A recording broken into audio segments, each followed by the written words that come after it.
Hi, I'm Carrie Shen. And I'm Erin Scholes. Thank you all for joining us for our program this afternoon. Those words you just saw on the screen, you're going to be seeing and hearing a lot more of in 2020. All those words become important as you switch to digital and virtual events. Carrie and I are here today to help provide you tools for your virtual toolbox. The tools we're going to provide is going to help you answer some burning questions on how to successfully put on a digital event.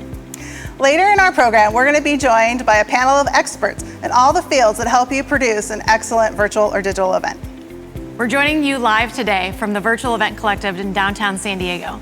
Thank you to the VEC for hosting us and helping produce this event today. We are changed forever. Meetings are changed forever. We miss in-person meetings, but we will meet again someday soon. We don't know what live events will look like moving forward, but we know they'll come back. But for now, we need to accept that they have changed. We need to accept that digital and hybrid events are here to stay. According to Bizzaboo, in June of 2020, over 60% of event professionals have adjusted or pivoted to virtual events. But over 90% of event professionals plan to invest and plan virtual and digital events in the future. Now, you just heard me say the word pivot. Many of us don't like that word pivot, so we're going to change that. MPI San Diego is going to try a new word. We're going to say adjust or shifted. Pivoting means to change direction. We don't want to change direction. We want to adjust or shift to a new path.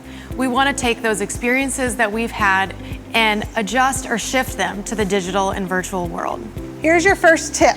Did you know that you have 3 minutes before your virtual audience starts multitasking? Here's something fun. We hope it grabs your attention. Hi, I'm Tina Marie Honors.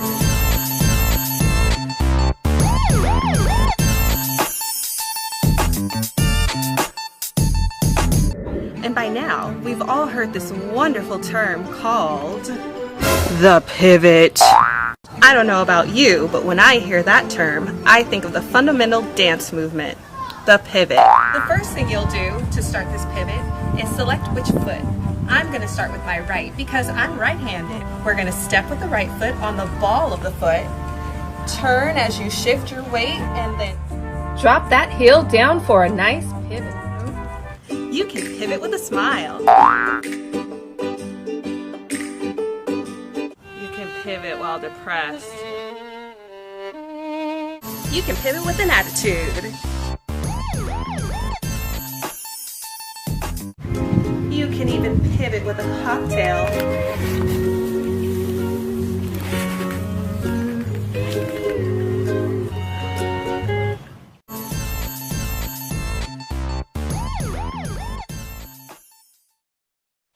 All right, well, good afternoon, everybody. It's great to have you all here. Welcome to the first educational event of the 2020-2021 MPI year. So welcome, great turnout today. Thank you very much to the group that put this together, Carrie and Erin and the team that was behind them, VEC, all of our great people. Thank you very much.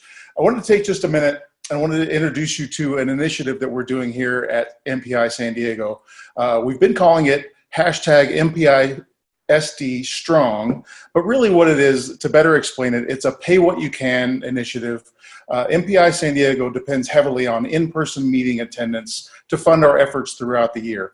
Since March, we've obviously been hit very hard throughout the industry, and we wanted to do right by our members and industry colleagues and offer networking and education at no cost to you. We realize that some have been affected more than others, so as the forecast starts to show a glimmer of hope, we're asking you to donate what you can to help MPI San Diego continue to provide great education and networking opportunities like this today.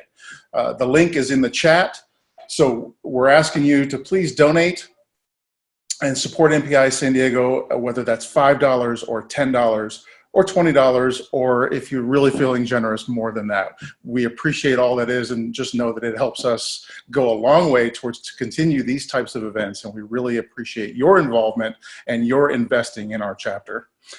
So we wanted to take just a minute. You heard some of the videos as we led into this today. We wanted to take a quick poll and see who's online with us today. I was watching some of the chats and I see people from all over the country, so it's very exciting. We're glad that you're here online with us, and we hope that you'll make a trip to San Diego and come see us in person soon. So as you see the chat there, the poll there on your screen, please respond.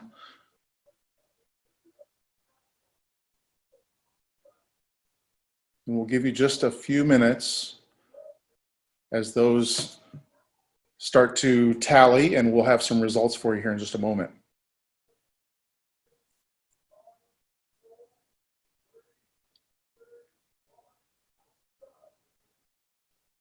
All right, and last call to answer that question. Perfect. So it's now my pleasure to introduce a friend of mine. This next gentleman and I, oh look, there's those results. See how quick that was? Virtual world is fantastic. So I want to introduce a friend of mine. He's one of our sponsors today. And you may have seen some of the promotional material earlier today. You saw the big QR code. I hope you've already used that. And if you did, you know what it's about. If you did not, it was a link to a virtual photo booth. And that photo booth was going to let you take that picture, and then it's going to send all those to a collection spot. You get your copy, and then the copy comes to MPI San Diego. We'll make those available. We will release those after the event. So you'll get to see those and a lot of your other friends that have done that as well. If you haven't already done it, you still have time. So without further ado, ladies and gentlemen, from CEG Interactive, my friend Peyton Vincent. Hey, Spencer. Thank you so much for the introduction. It's great to see everyone today. Really just a pleasure being here. I joined in on the earlier in the month social hour with our virtual photo booth, and a couple people got to try that then, but we're just doing a little bit of a rehash for today since it's a little bit of a different group. A little background on us: I've been in the local event industry for 20 years, just about last 12 years dedicated specifically to photo booths, and we've done probably over 30 different types of photo booths, mostly in San Diego, but we travel all over the country. With everything that happened starting in March, we've gone from selling 30 photo booths to doing some really hard work in development and getting together, and now we are selling one photo booth, and that is a virtual photo booth, and we're marketing these pretty much nationwide and worldwide. It's been a really great tool for us, a natural fit for most virtual events, simply for a few reasons. It's been a great thing. We do a lot of charity events and nonprofits. And a lot of them are trying to gain awareness for the event itself. So that's why they released the code ahead of time for this event. So it was something that hopefully people could participate and actually share those photos before they even attended the event. And that's just going to extend the word of mouth. And since people don't have to buy a dress or get in the car or even go anywhere, sometimes late additions to virtual meetings can be a nice fit, and you can just grow your audience with some simple, authentic outreach via the use of a virtual photo booth. What's really neat about it is just some recent technology that's come out, mostly surrounding the virtual background feature that we have, or we call it Magic Background.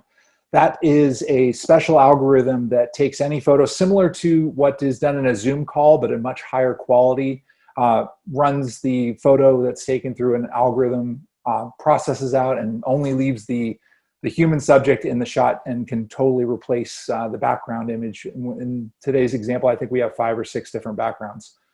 We can do surveys in there. We can do scratch and win contests. But my favorite really with doing it is doing a creative photo contest, if you will. And so if anyone wants to participate and really go for it today, I'm going to give out a Amazon gift card to the best, most creative photo booth image that's taken in the virtual photo booth today, just as a little thank you for having me. And I would invite you guys to please reach out and find out more about this technology. It's something that I live and breathe photo booths every day. This is our specialty. And so it's been a fun ride. And while times are tough, we look forward to assisting this industry further. So with that, have fun with the photo booth. And I want to hand it back to Carrie and Aaron. Thanks, guys.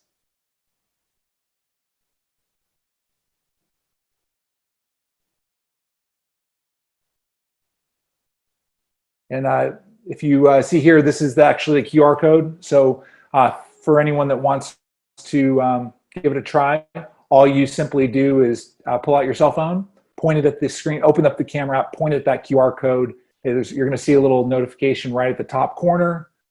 Tap on that, and it'll take you right into the photo booth full screen interface.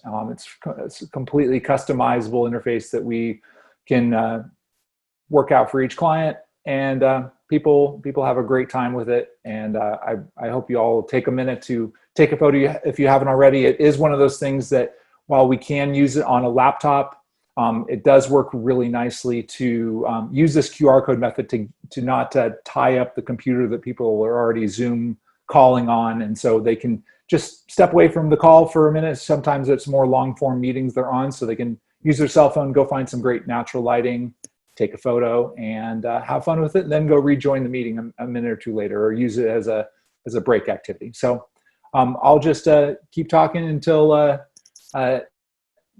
other folks are ready to hop back in here. We're starting off our 5 key things you should know when you're planning a virtual and digital event with where to begin planning your digital or virtual event. There's 4 key focus points. They're very much like planning your in-person live events. You need to know, what is the goal for attending? Why are people coming to your virtual event? How much time can they invest? When people attend virtual or digital events, they're looking to maximize their learning with minimizing their time spent. How much knowledge do they already have?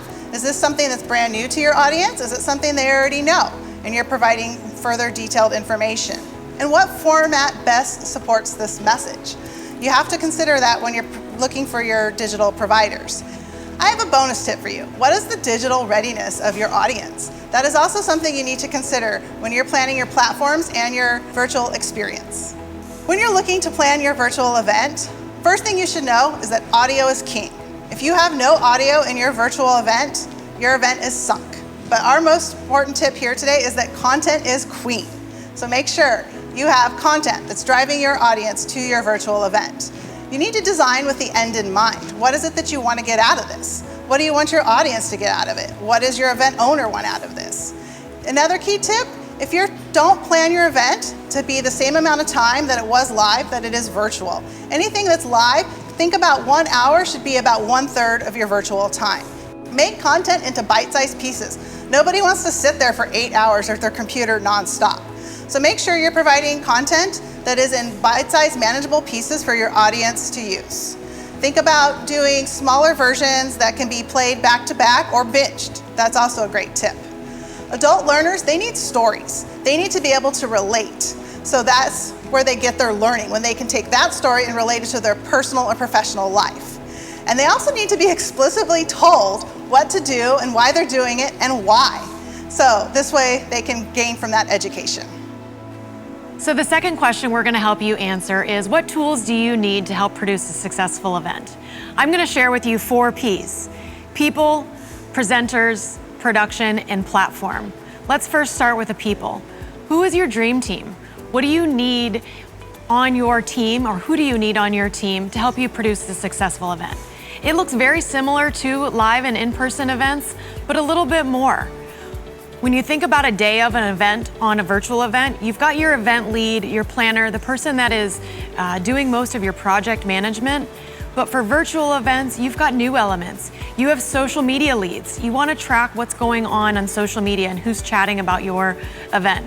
You've got your production lead. Who's working behind the scenes? You can't see what we're doing behind the scenes right now, but you need somebody helping you produce and be behind the scenes. You also need somebody that's managing your live polling. If you look in our chat box right now, Allison Anderson from our MPI San Diego team is going to help manage our chat. She's going to help answer questions that you have. Just like you'd have a registration desk at a live event where people go to ask where's the bathroom, for a virtual event, that's where you find your polling in your chat. You also need your subject matter experts. The tip is you need about 1 SME or subject matter experts for every 300 attendees. What those SMEs are going to do is help answer valid and important questions in your chat. Maybe they're asking a question about your speaker. Maybe they're asking a question about the next session.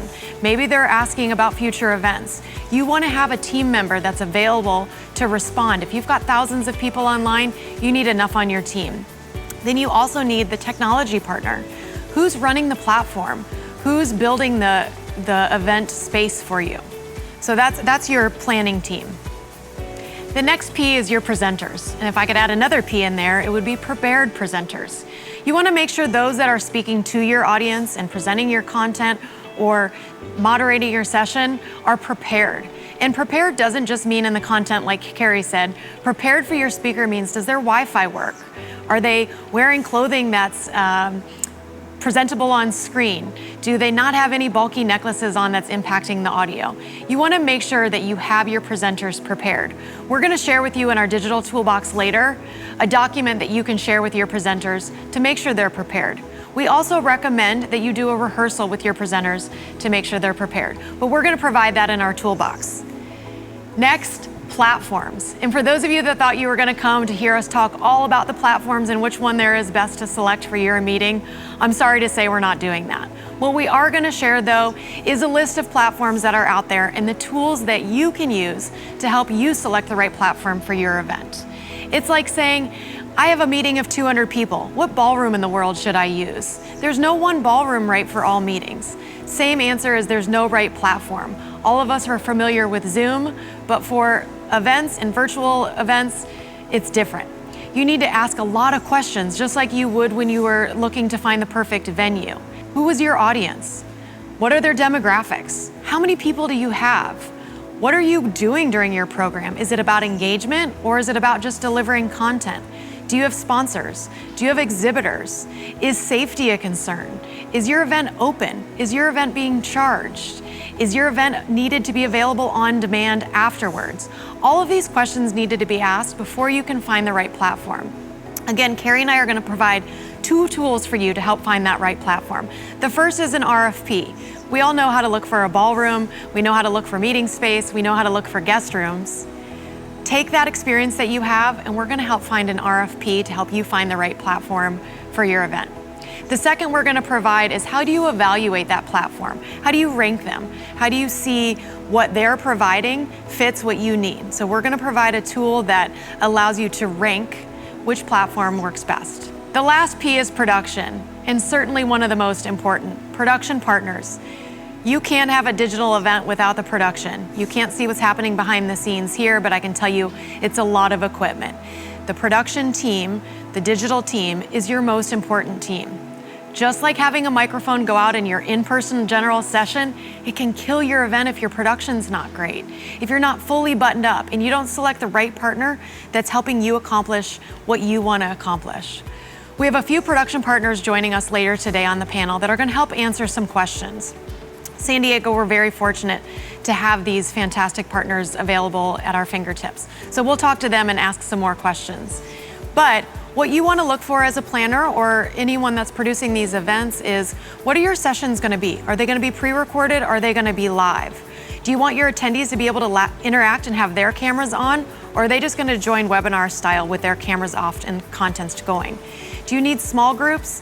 So all of this is important with your production team. For those of you that also think that you can save on your electrical cost, your rigging cost, and maybe the high Wi-Fi expenses that you see at hotels, I'm also sorry to say that you're not going to see those savings. What you may save in food and beverage, what you may save in those hundreds of dollars in gallons of coffee, they're going to be shifted to your production budget. So you're going to see your production budget actually go up a bit because you want to have that right team.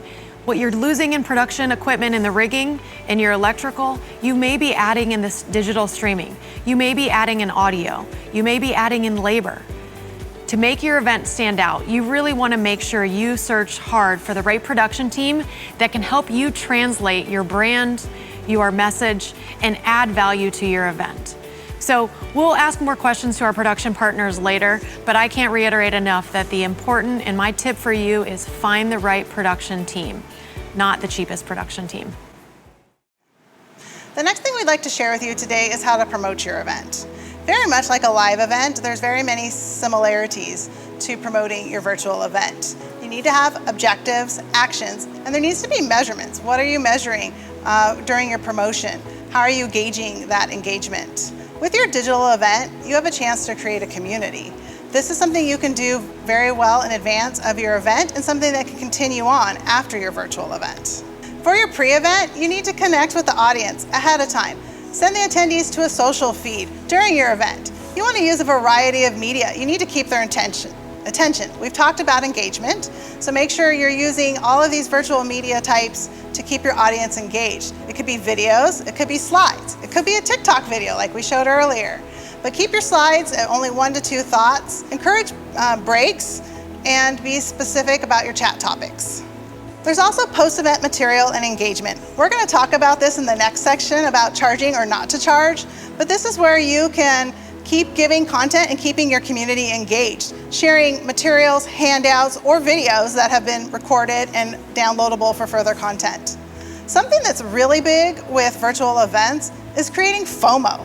Everybody, if you don't know what it is, fear of missing out. You see those posts, you wish you were in Hawaii, you wish you were on vacation, or maybe at that restaurant eating that big lobster.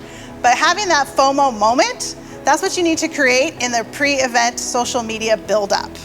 Show the value of what your attendees could be getting, the value from the speakers, the value from their interactions with their other attendees. Make sure that you're showing it what that value could be. Have social media influencers. This could be your speakers, this could be your sponsors, this could be people that are big in your industry or attend your conference. Make sure you're using them to their full potential. And know what channels your audience use. If nobody in your attendee group uses Twitter, don't spend all your time making tweets. Use Facebook, use LinkedIn, use Instagram, use what other channels are available to you. And ask yourself this question: what problems can we solve? That's what the attendees want to know. What can you solve for them? So make sure you're promoting that. So our fourth tip for you is to charge or not to charge. Of course you want to say you charge, but that's not always the case for all events. So if we take a look at this graph here and ask yourself, do you have a revenue goal? That's where you're going to start. If the answer is yes, are your attendees going to pay? And if yes, how are they going to pay? Are they going to pay per event, or are you doing this on demand? Or is it registration? If your answer is no, are you still getting money from other ways? And we'll go into what some of the indirect revenue opportunities are. If you do have a revenue goal, but your attendees aren't going to pay, are you going to get the money from sponsorship? So let's walk through a couple areas of this. Let's first start with paid ticketed events. Your pricing needs to reflect the quality of your content and what's going on with your competition. Right now, there's a lot of competition out there for events. A lot of free events are being offered. That's not going to be the case forever. People are going to need to recoup some of the revenue that they've lost. So you're going to start seeing paid events come back. But who else are you competing with? What else is out there?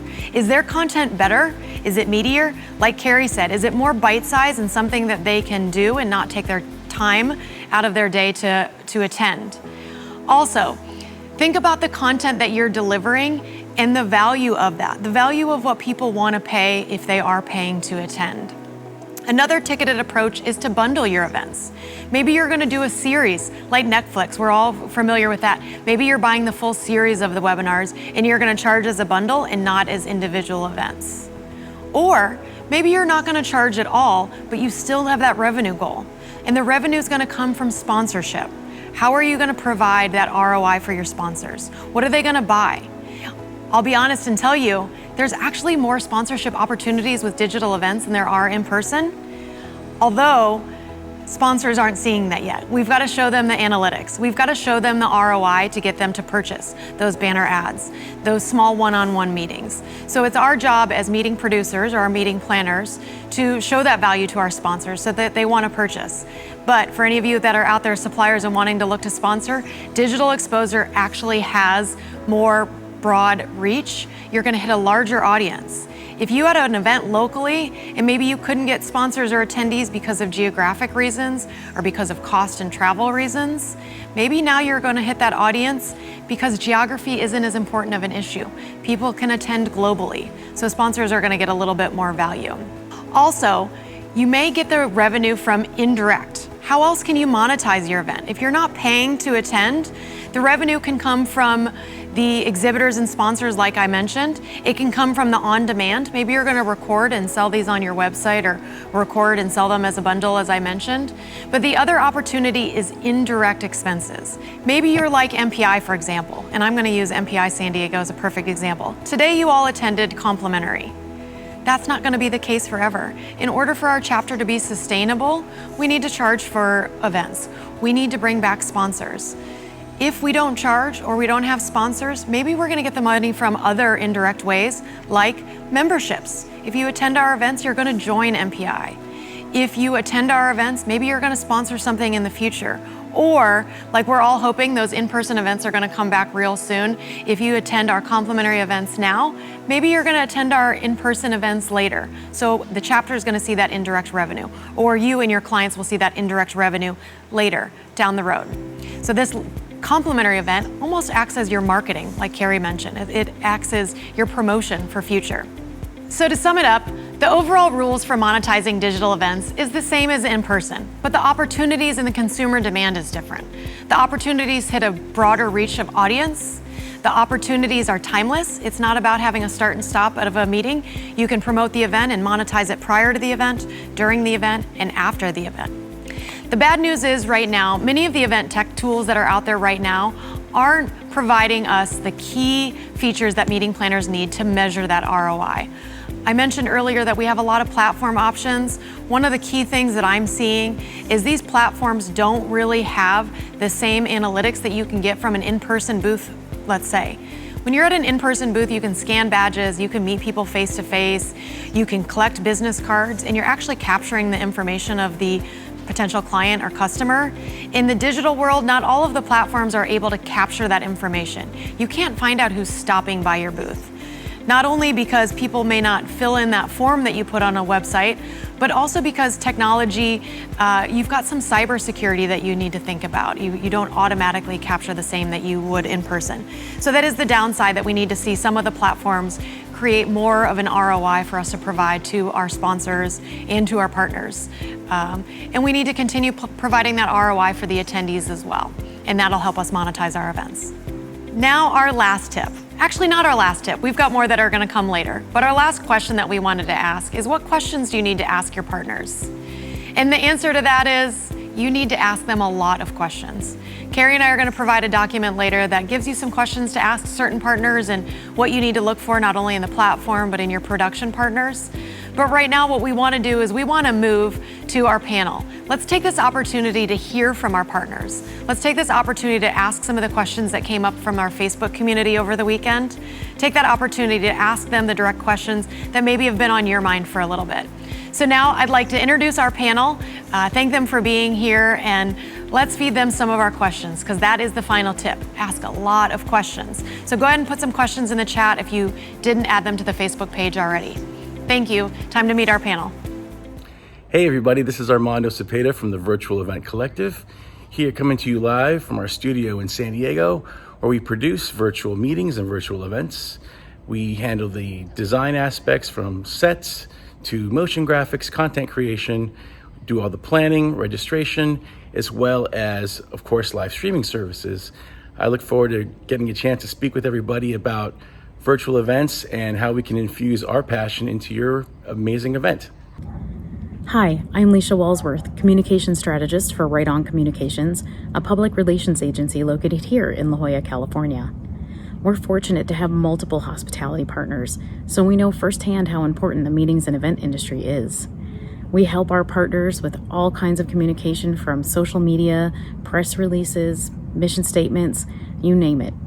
Having a public relations agency can really help you get your message across, and in this time, find your target audience and get the most bang for your buck. Can't wait to share some tips and tricks with you for using social media to your advantage. Hi, this is Tim Altbaum, CEO of Vario Productions. We are a live events production company specializing in live, virtual, and hybrid meetings. We also host our own virtual meeting platform. So we'd love to have a chance to work with you, and I look forward to speaking on the...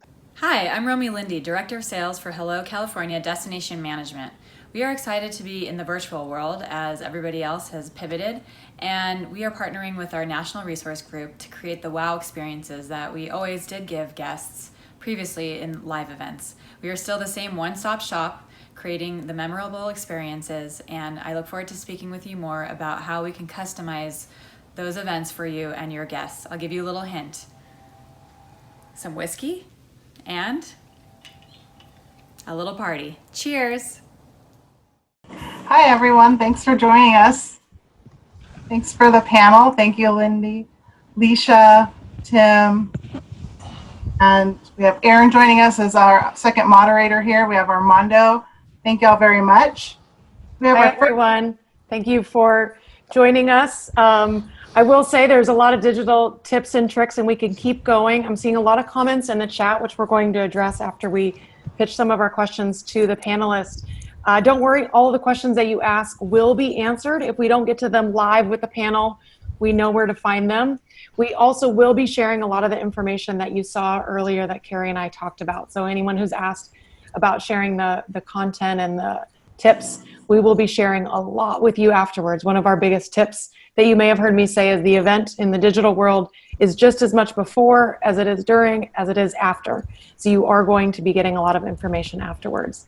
So what I'd like to do is, we got some questions that came in the question tab here, but we've also had some that came in over the weekend from the Facebook group. Thank you to those that joined the Facebook and some that sent them ahead of time. I'd like to start with the beginning of an event, which is marketing and getting people to the event, and ask Alicia Walsworth from Right On Communications to answer.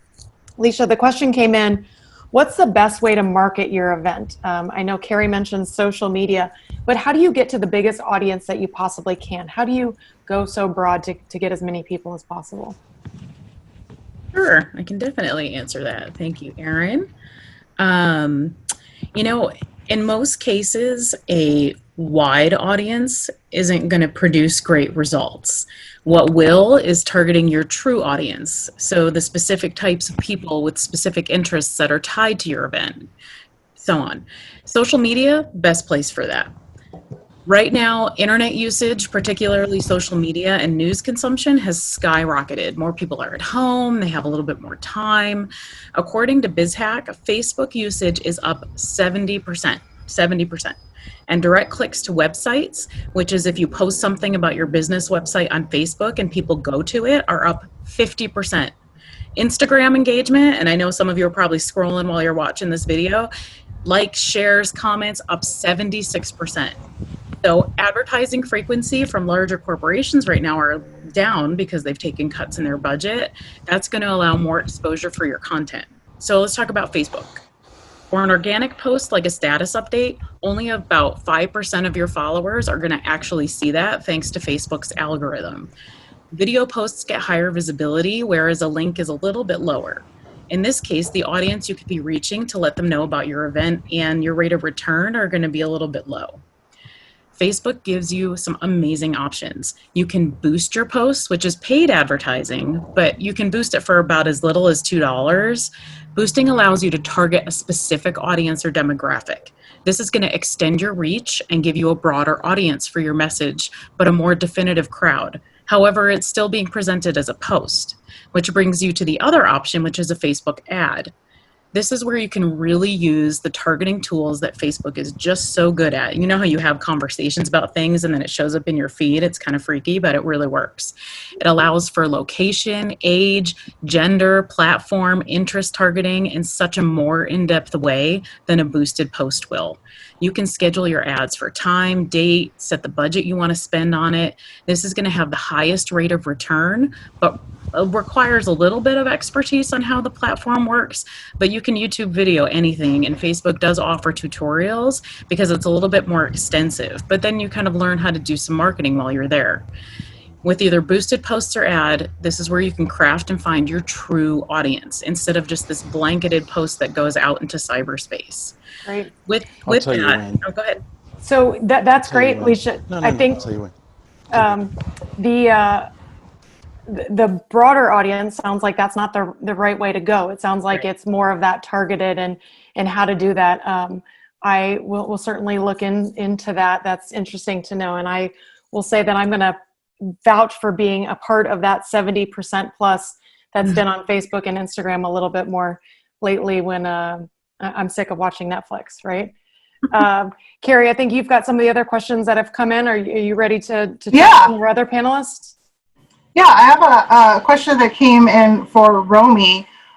She alluded a little bit to it in her intro video there, but what are a few examples of VIP experiences that a DMC could assist in producing to make these unique experiences and kind of drive the engagement for these virtual events? Awesome. Great question. Hi, everybody. Yeah, you know, honestly, it's really treating these events the same as we would live events and really, we're still being creative. We have to be even extra creative and engage. And the thing is how do you make the attendee feel special in their own home? And we're talking about VIP experiences, for example, if you're giving out awards, if there's a gala, really maybe thinking outside the box. So what we're thinking of is perhaps sending the award winners, some of the attendees, gala in the box. So we're looking at perhaps an arrangement, some high-end decor, linens, napkins, perhaps some champagne flutes, some vouv, just really something to make them special as they set up in their own home.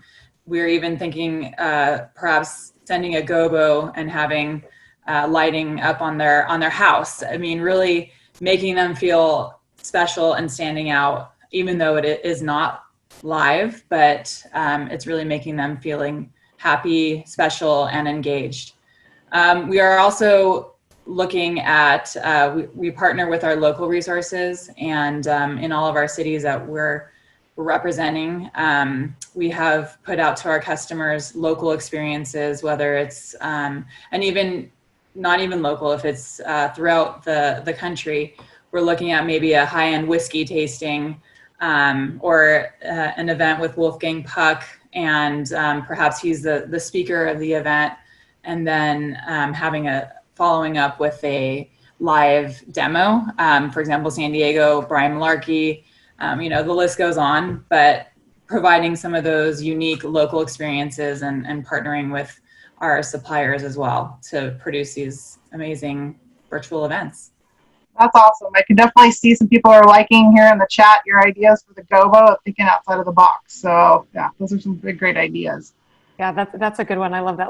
San Diego's got such wonderful partners and suppliers, and I know we have a lot of them on this session today. So we'll address some other supplier and partner and venue questions here in a bit. What I want to go to is a question that we've seen actually quite a bit. It came up after our last July social hour event, and I know I've seen it quite a bit. And I'm going to ask our friend Tim Altbaum here, and that is, why do we need such a robust platform? I know Vario has spent some time creating a platform and creating another tool. Why can't we just use Zoom? It's $14.99 or $19.99 if you've got the fancy one. Why do people need a different platform than this? I know we ran this today a little bit simple, but can you answer the forever asked question of platforms and why people need to find something different than Zoom? Sure. Thanks, Aaron. I think the second most hated word in the Oxford Dictionary behind COVID-19 will be Zoom burnout. But apparently everyone still thinks that Zoom and WebEx and Teams are a good way to host a meeting. And I use the word host lightly because ultimately it's a platform by which you're able to communicate in a video manner like we're doing now. But much like Erin alluded to in her talk a little bit earlier on this call, we think of a virtual platform as the hotel. It is the venue, the convention center, the hotel, the ballroom. It is the home that you're hosting your meeting. So while Zoom and Teams and those types of platforms work for internal, for quick meetings, if you're really trying to foster community and get people to engage and spend time with each other and network and really understand what's going on with your brand and your message, you need a ballroom. You need a venue for them to go to. So that's why Vario chose to build our own conference platform, because we found that a lot of the platforms out there were lacking certain tools that our clients were asking us for. So instead of waiting for them to take care of it on their own, we just built it ourselves. So we were able to handle the networking piece, which is huge. People go to conferences to network. The education aspect and learning and being able to have continuing education credits, as well as just making sure that you have a repository of videos on demand for the future. So That's talking great. about the platforms, you want to make sure you find the right one. Yeah, that so checks all the I want to boxes. ask a follow-up to that on the platform. And just for those of you that are wondering, we are going to be sending a list of platform ideas. And like I said, more of the RFP of what you'd look for if you were to get on the phone with Tim or any other platform companies. But, a comment came up earlier is how can we all engage and connect with each other? The chat's great, but you miss what was said earlier, and you miss, maybe if you went back and forth. So some of those platforms to have that networking tool. And I know you mentioned that as well. We're going to come back on some production questions later, but any other kind of must have in the RFP that I'm going to share from your perspective? Is there something that they should be sure to ask when they're looking for a platform? Well, we get a lot of questions about really random needs that they have that I don't know that any platforms will be able to take care of. But I would just recommend any planner, any association just comes with a list of must-haves. Networking is huge, education is huge, session data is huge. Whatever the must-haves are, I would say that's really what you have to go with. We work with so many different clients that love our platform, and it, again, checks all the right boxes. We also have clients that we produce their meetings in someone else's platform because it was designed more for what they needed. And again, the platforms out there are now a dime a dozen. So really just find one that works the best for you and again, checks all the right boxes, and don't sacrifice because there's probably something out there that will do what you need it to do. Yes, and I will say, Carrie and I have demoed pretty much, I don't know, Carrie, what would you say between the two of us, about 200 different platforms. So if anybody has specific platform questions out there, Carrie and I have seen them all and tried, and they keep adding daily. I'm going to ask everyone to go ahead and put any other questions that are coming in the chat. Carrie and I do have a couple more that we got over the weekend that came in, but please take this time while Carrie's working on the next chat. I want to follow up a little bit. So we have a great, you have a great platform. So now I want to talk to Armando at VEC, like that production. So we have this great, fantastic big ballroom. So what's next? So how does that production value add to the overall attendee experience? Absolutely. So we feel that having great content is, like you mentioned, content is king. And we can also infuse that with a variety of maybe interactive pieces or even entertainment. We're finding a wide variety of ways for the content to be broken up, keep a forward motion and some momentum and some enthusiasm and excitement in the program. There's so many different ways that you can basically break it up, from having maybe some comedic bits or some music bits to just making high production videos that are going to basically help tell the story, be on brand, and get the message out there. Yeah, so follow-up question. Are you finding that some of your clients are doing a lot of pre-recorded sessions? We did pre-recorded today. Yeah. It helps eliminate some of those on-screen live errors. What we're finding is not everybody is a perfect public speaker or even naturally can be on camera and perform on cue. So it sometimes helps to give everybody the best light to make sure that they look good, they sound good, the message is being delivered properly. And I think that hybrid events, or having a blend of the two, is definitely appealing to a lot of people. So by hybrid, meaning also we can have live content and pre-recorded content. So things like that are definitely very beneficial for people who want to use this platform, but maybe they be nervous, or they definitely want to make sure that they're getting the exact message the way they want it, the right tone, the right feel, things like that. Wonderful. Great. So Tim, I've got a follow-up one that came in from our chat, and that is, what internet speed, I know we all use the speed or the numbers. What do you recommend that attendees have? I talked a little bit in my part about making sure your presenters are prepared, but you want your attendees to be prepared too. It's not just about getting the driving directions to the ballroom. I'm always correlating what is the digital world versus the in-person. Before it was, here's the driving directions. Now it's, here's the Zoom LinkedIn. Before it was, book your room. Now it's, what is your internet speed? What do your attendees need back at home to make sure that they are prepared to attend and not have things break up for them? What do you recommend for attendees? The reality is a Zoom call works on a 2 megabit connection, 2 megabits up, 2 megabits down. It's really, really low. Now, if you start sending out HD video and someone's sending that data to you, so I'm an attendee, my download speed is what matters. If I turn my camera off, I don't really have to deal with upload speed. I'm just consuming or seeing this content coming in on the download. So 2 megs is all Zoom needs. Start looking at 5, 10 megabits per second download is what I would recommend for most. But remember that bandwidth is not a constant. If you have someone on Netflix, since Aaron brought that up, on Netflix downstairs, or they're gaming and you have people coming in and out of your Wi-Fi network, that can all affect an attendee's experience, which again, as the person who's hosting this conference, you can't fix. But I would recommend no less than 5 megabits per second up and down as a constant connection. But as a presenter, you're now using more bandwidth on the upload, and therefore you need to make sure your upload speeds are always higher than your down, or at least synchronous. Great. Thank you, Tim. And Leandra, we're going to share in our prepared presenter document that you're going to see, one of the first 5 tips can go to the presenters, but it also can go to attendees. And that is, turn off all of your other calendar and your email. And like Tim said, if somebody else is gaming or you're sharing the internet with anybody else in your house, or get closer to your internet router in your house if you're there. We always recommend that presenters actually plug in if they can, kind of that old school way. So hopefully that answered your question. Carrie, I know you've got another one that I think was directed at Leisha. Yeah, our next question is for Leisha that came in. Why would one of us, a digital event producers, we can now call ourselves, want to hire an agency versus doing it in-house or trying to figure it out on our own? Sure. So, I mean, basically, you'd hire an agency so that you have an amazing partner. At Right On Communications, we have a full arsenal ready to be by your side and help you integrate strategic communications into your plan. Whether it's online with social, television, newspapers, radio, media influencers, graphics, videos, you name it.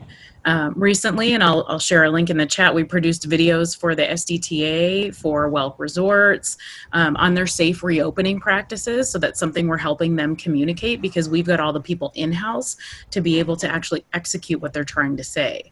If you're trying to figure out how to reach your consumers with messages of confidence, a PR agency such as ours can help you, because you're partnering with a team that has the highest level of expertise in what to say, how to say it, and who to say it to. There's much more that I can go into, but I know there's a lot of other questions that you guys have, so I'm available offline to discuss anything else anybody else has. That's great. Yeah, Leisha, I know you had mentioned earlier that the safe videos, we've got a lot of vendors and venues on the call too. If we can look to just share what you've put together, because any of our event partners that want to bring back live events, and live events will come back, as I said at the very beginning, but it also is going to be a hybrid. So we need to have our safe in-person practices as well as promote the hybrid. So the message needs to deliver both. So, oh good, I see she put that in the chat. So the next one, talking to our suppliers and partners out there. I think I saw that Iwana from Birch Aquariums there. I think we've got somebody from the zoo and convention center are attending. So thank you to all of our venue partners that are on. You all are going to be crucial to this hybrid world. Romy, can we talk about how we're going to use our creative venues and spaces in this virtual and hybrid world? Yeah, I mean, I think as being a DMC, we are pretty much nothing unless we have our suppliers. So we are so grateful for all of our amazing supplier partners that we work with, and we are the connector. So yes, agreed. Again, we have Birch Aquarium experiences, Shark Experience, or there's so many local experiences, the zoo, Midway, just to name some off the top of my head, but really those are the experiences that we are promoting for our local area, as well as even, and not just for venues, but also for decor partners and, partners like Peyton, promoting the digital services, the photo booths, the decor setup for virtual backgrounds, or the photo booths. This is what we're putting in all of our proposals. So we are using all of our suppliers that we would beforehand, but again, just using the virtual services. So again, we are the connector, and we are always promoting everything that we can locally. Great. You bring up a great point about using the ballrooms and the spaces as the backdrops as well. I know we've got a program coming up that we are going to actually use a ballroom. The attendees won't be in person, but the presenters will be. And I've seen that Live Nation, we've got Tina Marie Honor that's on the MPI board, and she Live Nation has done some events on their live stage, even though the attendees aren't there, the presenters or the entertainers. I think I saw an entertainment question come up as well. So there's still that opportunity to use the venues so that you are showcasing them. And thank you again to the VEC for creating that fun background and stage set that we had when we did our filming for that. That was done by Jillian from TBD. So thank you for that design.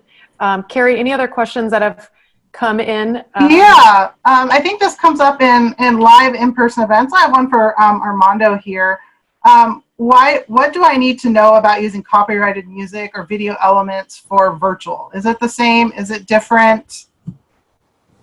Actually, it is different, but you're still going to need a license through one of the major PROs. There's 3 majors. But what the advice I would give you is to select the music. If it's a copyright, then you're going to want to select the music, and then find out what performing rights organization or PRO represents that artist or that catalog, and then you would go and obtain a license for it. And they're going to ask you questions like how you intend to use it, the length of time the media is going to live, the number of attendees, things like that. So they're going to give you more or less a flat price, a license, and if it's not too outrageous, depends on who the artist is and what the song is, but it can be in the couple $100s per performing rights organization. Once again, it's case by case, but it depends if you have a large event in the thousands of people, thousands of attendees, it would definitely be different. But for most meetings, I would say it's probably in a couple $100s. You can go and get it within a day, 2 days lead time. So that actually, I recommend you get it because there's a problem, depending on the platform that you're on, that a lot of people are running into using copyrighted music with Facebook or YouTube, where the music actually triggers an algorithm that pulls the whole event. So you can actually have your whole event be pulled because you're using copyrighted music. It's actually quite difficult to get Facebook and YouTube to allow you to use copyrighted music, even if you get the license. So that is a caveat. But there's also the music libraries that you can use, royalty-free, things of that nature, or you pay for, the use of the song. That's what I would recommend. Great. So Carrie, actually, one of the questions that I see came in, I'm going to pitch it to you because I know that you've put together a pretty cool packet, a favorite tip of an at-home material box, and I can give some ideas as well. But Abby wrote in, what's a great at-home material box to go along with your event? What have you done, and what could you send to attendees so they do have that at-home experience? Well, some of the things that we're doing for our upcoming event I have for work is we're sending logoed notebooks and pens so that people could take notes for the sessions like they would if they would have gone live. We're also doing logo branded wine bottles. I do have a gala. I love some of the ideas that Romy had shared earlier because I have an awards gala coming up. But we're doing branded wine bottles to all the attendees so they can still toast and celebrate. We always love our wine bottles. Branded or not, send them my way. Yeah. Great.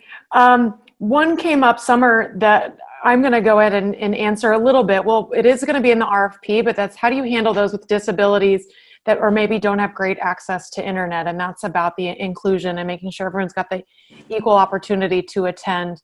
I can speak for one of our clients that's an education provider, and they are working with their school districts to provide access for their teachers if they don't have internet access, that they can go be on the campus in a safe space to have internet access. There is also, if you have any that need language translation, there are a lot of platforms, and that's one of the questions you'd want to ask is there a language translation, or is there a way to have the live captions available? That's a big one, or you can still do the American Sign Language for anyone that is unable to hear. I actually have a question that came in, and it's for Tim with Vario and Platform, and this is something I think about a lot. I was the host of today's Zoom webinar, so I don't touch my computer. Like, it freaks me out that something could go wrong. So what should people do? What happens in case of any tech glitches tech glitches, you need a contingency plan. I think a lot of people doing live events, they always plan for those. So what is it for virtual? Sure, there's a couple different options. Number one, headsets. I always have a backup pair of headsets anytime that I'm going to be presenting or talking. That's something important for anybody to think about, just as a very bare bones. When we're hosting our platforms, we always give our clients the option to have a conference line to dial into, so they can actually dial in and listen to the conference versus visually seeing it. So that's something to think about, is do we need to have that immediate, oh no, we don't have video, can I call in? So that's important. Usually we always ask people, just reboot your computer before you jump on, whether you're an attendee or you're a speaker, because even the processes running on your computer can cause issues that you may think are bandwidth related, but it's actually the graphics machines or the graphics cards in your machines. But having a backup landline is always key. Being able to go on demand is always important. And in the case of a presenter dropping off of a call, having him or her being able to dial in is equally as important, or at least have a solution by which they can present their material after the fact, perhaps like in a chat session. Yeah, that's great. Do you guys, do you send like speaker kits maybe if somebody doesn't have like quite everything that they would need at home to be a presenter or be a... Yeah, so we have the ability to send out cameras, lighting. We even have wireless adapter kits that we can send out that use all the cellular networks. So if you have a high-end presenter who we can't have their bandwidth fail in the middle of the presentation, we send out 4G wireless kits, which again connect to cellular and allow you to have dedicated pipeline for internet connection. But yeah, cameras, lighting, backdrops, those are all aspects that we put in our speaker presenter kits that some of our clients have us ship out to their high-valued presenters. Yeah, great. Great. Hey, Romy, one more question came in, and I'm going to give an answer, but I'd love if you've got something creative as well. And that's, what do you recommend for nonprofits that need something a little bit more on the low cost? We love the idea about GoBos and sending VOOV and bottles of champagne or branded items, but maybe something that's a little bit more low cost, or something that's DIY to create kind of that universal experience for everyone. And I'll go ahead. This was Melissa that asked this question. Melissa, we're doing this for one of our clients that's a nonprofit, and we've ordered on their registration website, we've partnered with a shipping company that they can order a t-shirt, and we're asking everyone to wear the t-shirt at the event, and it's a branded item that not only is going to be used as marketing for our event for us, but they're also going to wear it, and people can pick the different colors. So it's an affordable way. I think we've put it for $15 and it's an add-on. So it's kind of that FOMO Carrie mentioned, that people can purchase and buy that way. The other thing I saw is a way to promote to sponsors, and this may not be totally to this question, but if you can't pay for speakers, or there's certain things that you can't pay for, about writing reviews or recommendations for people that are free. So a lot of people may be doing something like that as well. Romy, do you have any other ideas for the... Yeah, I mean, I agree. I think it's just really, it's kind of material things, that even masks, sending those out. I mean, it's kind of redundant, but really, I don't think at this point you can have enough. I'm always losing mine. So especially if you have kids, but I do think those type of things. And I mean, there's even, local suppliers here in San Diego that are offering low cost ideas. So I'm happy to share some of that, whether it's, chocolate, or if it's, something like that. It doesn't have to really cost an arm and a leg. Great. So I think we're going to take one more question, but I did see too, and I want to say hi to Sherry from Sensational Treats. She put in there that they're doing some treat delivery. As much as we love our wine delivery, we love our Sensational Treats delivery. So thank you, Sherry, for posting that as an option as well, something that's local. I think if you don't have to ship far, that's another great way to save, if you can find a local partner. Or if you recall, for the gala, we did something with the Cone Restaurant Group and Snake Oil. It was local. We didn't have to worry about shipping. People were able to pick that up. Carrie, I'm going to let you find the last question to ask before we wrap up. And I think I mentioned we're not going to leave any questions unanswered. That's a big part of digital events, is making sure we cover everything. So if you've got more questions, the other thing I'm going to do when Carrie's asking our last question is I'm going to add our Facebook group in there. We really want this community of people to stay engaged, I know I've seen a couple people drop off. That's the other part of digital events, is people come and go. But I want us to all stay connected. I'm happy that we've got over 80 people on right now. We had over 100 registered earlier today. And let's stay connected. Let's share some best practices. Let's share some ideas amongst each other, and keep buying MPI, right? Let's buy from all the partners and people that are in here. So Carrie, last question, and then we'll wrap it up. Yeah, we had a question come in pretty early from Molly today, and I think we both Tim and Armando could probably help us address this. What are some of the best networking technology strategies you've seen for the engagement is a big piece? Content is, queen, after audio here for these virtual events, but people miss that networking piece. So Tim, platform-wise, what have people been able to do? Sure. Most platforms out there will give you text-based networking. We have a text-based module on ours that actually runs on a social media backbone. So you can connect with people, you can follow them, you can post to their wall, you can see their timeline and build profiles and basically have a complete social media interaction with them while you're in the platform. Lots of platforms have one-on-one networking where you can just click a button when someone shows they're available and your video turns on, their video turns on, and you can host a one-to-one meeting. But ultimately, you want to find engaging ways for people to use the networking. We had a client that we asked people questions before the actual program started, and you would hover over the specific questions, and in order to figure out who it was, the button would change and it would tell you, for example, I've never been to Mexico. And then you would hover over it and it would turn over, and then you would see, oh, that was Ashley. You then click on Ashley and it would take you right to her profile page, and you could say, oh my gosh, we have that in common. I've never been to Mexico either. And so you can now send her a message and perhaps jump on a chat with her. But it's a way that you can almost have like a team building / networking, social event that you can host right on your platform. Great. And Armando, so some of these, like Tim was talking about engagement, making sure, that the attendees are engaged. As far as producing something, what have you seen? Has it been live music, live bands? Has it been, we did a magician a few weeks ago, about a month ago. Yeah, that's all a lot of fun, and especially if we can make it driven toward a specific brand or message. That's really nice to customize those entertainment pieces.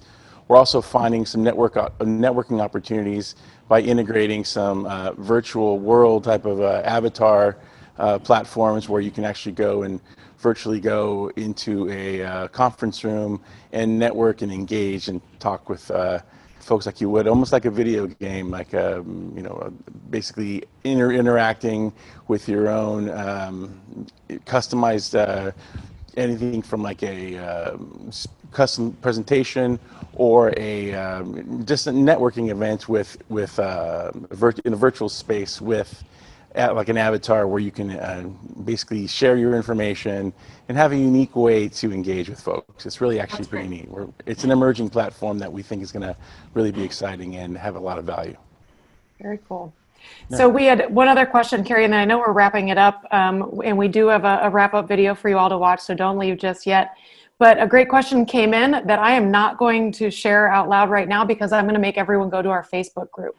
I put the Facebook group in there. I'm going to ask our panelists to comment on it on the Facebook group afterwards. But I think we're ready to wrap up, save for our final video. Thank you to our panelists. Thank you. Thank you everyone for joining us today. And thank you to our panel of wonderful speakers who helped you and guided you with some great information to use on your future virtual events. And thank you to the Virtual Event Collective, VEC, for hosting us in their studio today and for producing our webcast. Shortly after today's session, you will receive an email from the MPI San Diego chapter. In that email will include your virtual toolbox. In the toolbox will be links to resources we discussed today, documents to help you produce a successful event, as well as a video from today's session. Please use those resources, and also remember to join our Facebook community to continue this chat and continue engaging as MPI San Diego meeting professionals. And here's one last tip. Make sure you're sending out surveys for your virtual events. So please, take the survey that comes to you for this webcast and be sure to fill it out so we can improve our future broadcasts for MPI SD. Thank you, everyone. Bye. Thank you. Welcome to the Virtual Event Collective. We are a full-service production company broadcasting live events, both near and far. Our goal is to help our clients tell their story online. Transitioning from a live event to a virtual event can seem daunting. Here at the Virtual Event Collective, our team of professionals can make the process seamless and simple for your event, company, or organization. We have an amazing team that includes all the lighting, audio, visual, music and entertainment, and interactive tools that are really going to set your event apart.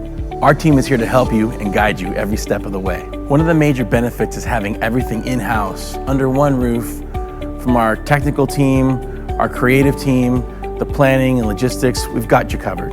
The variety of props, design elements, decor, and furniture pieces available to our clients allow them to visualize the infinite amount of looks that they can have here with us. Let us show you what's possible here at the Virtual Event Collective. Let us help broadcast your story, brand, or business.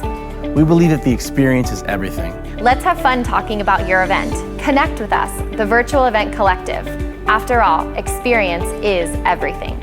And we're live in 5, 4, 3, 2, roll it.